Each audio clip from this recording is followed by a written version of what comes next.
दोस्तों 152 ईयर्स हुकूमत करने वाली एक ख़ास अम्पायर जिसको मंगोलियन अम्पायर कहा जाता है, जो इस तरह स्प्रेड हुई कि इसने यूरेशिया का ज़्यादातर एरिया कवर कर लिया और ये उस वक्त की सबसे ज़्यादा ताकतवर एम्पायर्स में से एक मानी जाती थी और किसी पे हिम्मत नहीं थी कि वो इसका मुकाबला कर सके।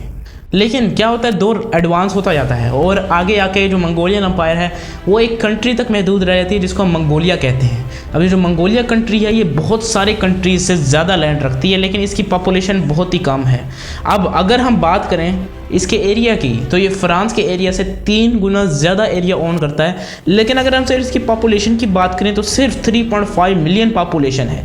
अब ये बहुत ही कम पॉपुलेशन और ये दुनिया का सबसे कम आबादी वाला इंडिपेंडेंट मुल्क है और इसकी पॉपुलेशन की डेंसिटी भी बहुत ही कम है। इस वीडियो में हम बात करेंगे कि आखिरकार मंगोलिया इतना खाली क्यों है और इसके पीछे वजह क्या है। अब डायरेक्ट टॉपिक पे चलेंगे, why is Mongolia so empty. Geography, Mongolia का ज़्यादातर हिस्सा माउंटेनियस या डेजर्ट है जो क्रॉप्स ग्रो करने के लिए सूटेबल नहीं है। मंगोलिया में क्लाइमेट भी बहुत एक्सट्रीम है, जो विंटर्स में -40 डिग्री सेंटीग्रेड और समर में +40 डिग्री सेंटीग्रेड तक भी पहुंच सकता है। मंगोलिया में रेनफॉल भी बहुत कम होता है जो ड्रॉट्स का रिस्क बढ़ा देता है। अब ये सिर्फ वो फैक्टर्स हैं जो कि ज्योग्राफी से रिलेटेड हैं। अब आप बहुत सारे कंट्रीज़ ऐसे देखेंगे जो कि जिनके अंदर डेजर्ट भी बहुत ज़्यादा हैं, कंट्री और माउंटेन्स भी बहुत ज़्यादा हैं, ड्रॉट्स का भी प्रॉब्लम वो कर रहे हैं, लेकिन फिर भी वो one of the most developed countries हैं और वहाँ पर ज़्यादातर लोग रहना पसंद करते हैं। जियोग्राफी एक छोटा सा फैक्टर था, अब ज़रा बिगर फैक्टर की तरफ जाएंगे, वो है हिस्ट्री। अब हिस्ट्री में अगर हम देखें तो मंगोल्स एक टाइम पे पीक पे पहुंच गए थे और इन्होंने यूरेशिया का ज़्यादातर जो एरिया है वो कवर कर लिया था।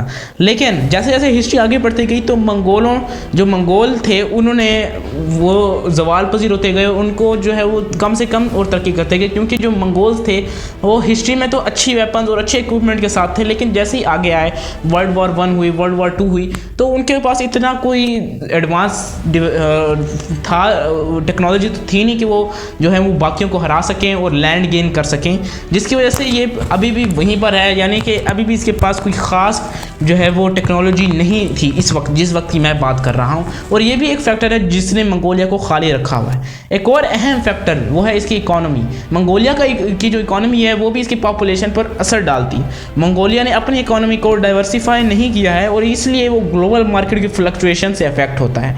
मंगोलिया का इंफ्रास्ट्रक्चर भी बहुत ही पुअर है जो ट्रांसपोर्टेशन, कम्युनिकेशन और ट्रेड को रोकता है। मंगोलिया का एजुकेशन सिस्टम और हेल्थ सिस्टम भी बहुत वीक है, जो कि लिटरेसी, लाइफ एक्सपेक्टेंसी और बर्थ रेट को कम करता है। अब ये एक बहुत बड़ा फैक्टर है जिसकी वजह से मंगोलिया जो है वो खाली है। लेकिन एक और इससे भी बड़ा फैक्टर अभी तक रुका हुआ है और ये सबसे बड़ा फैक्टर है जिसने मंगोलिया को खाली रखा हुआ है, दैट इज़ ट्रेड। मंगोलिया का ट्रेड भी इसके पॉपुलेशन पर असर डालता है। अगर हम किसी भी एडवांस कंट्रीज़ को देख लें, एडवांस सिटीज़ को देख लें, जैसे कि न्यूयॉर्क है, लंदन है, तो देखेंगे तो ट्रेड में बहुत आगे हैं। जब ट्रेड होता है तो किसी भी एक कंट्री, किसी भी एक सिटी को ख़ास हद तक एक मनी मिलता है जिसकी वजह से वो अपने इंफ्रास्ट्रक्चर को बेहतर करने में ज़्यादा मेहनत कर पाते हैं। लेकिन अगर हम वही मंगोलिया की बात करें तो मंगोलिया एक लैंड लॉक कंट्री है जो सीज, रिवर्स और ट्रेड रूट से बहुत ही दूर है।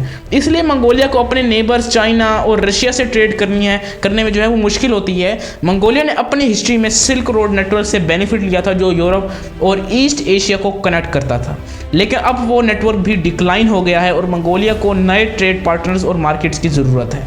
अब आपको उम्मीद है ये वीडियो अच्छी लगी होगी। अब मंगोलिया का फ्यूचर क्या है, अब एक छोटा सा इसके ऊपर हम थोड़ा बहुत इसके ऊपर बात करेंगे।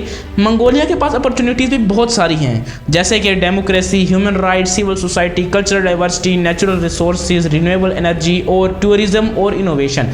ये जो फैक्टर्स हैं ये फ्यूचर में जाके मंगोलिया को ज़्यादा डेवलप कर सकते हैं और इसकी जो पॉपुलेशन है उसको बढ़ा सकते हैं, लेकिन अभी तक हालात आपके सामने। तो दोस्तों उम्मीद है आपको वीडियो अच्छी लगी होगी। अगर अच्छी लगी तो वीडियो को लाइक ज़रूर करके जाइएगा। अगली वीडियो में मिलेंगे, तब तक के लिए बाय।